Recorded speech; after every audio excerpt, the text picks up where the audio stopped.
बच्चों, आज हम लोग 1919 के अधिनियम के तहत प्रांतों में जिस प्रांतीय स्वायत्तता की शुरुआत की गई थी उसका अध्ययन करेंगे।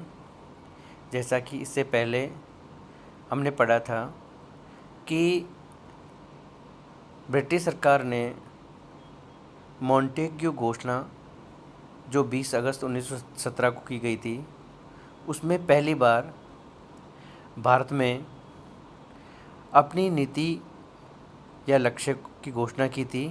और वो नीति और लक्ष्य ये था कि ब्रिटिश सरकार ने पहली बार भारत में उत्तरदायी शासन की स्थापना की बात की और ये स्पष्ट किया कि ये उत्तरदायी शासन धीरे धीरे स्थापित होगा और जिसमें भारतीयों का सहयोग और उत्तरदायित्व जरूरी होगा।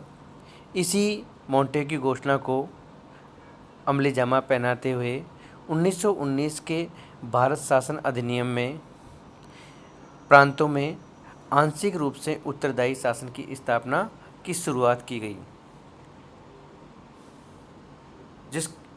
ये एक महत्वपूर्ण प्रावधान था जिसके द्वारा प्रांतों में द्वैध शासन की शुरुआत की गई। प्रांतीय शासन को दो भागों में बांट दिया गया, रक्षित विषय और हस्तांतरित विषय।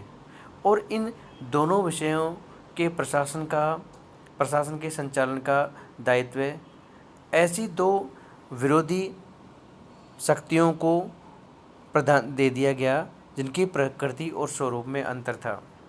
रक्षित विषय गवर्नर के प्रति उत्तरदायी कार्यकारिणी परिषद के सदस्यों के अधीन थे, जिन पर व्यवस्थापिका का कोई नियंत्रण नहीं था।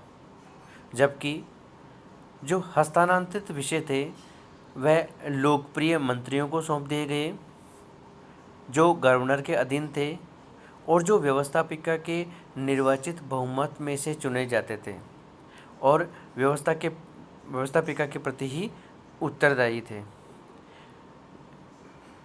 ये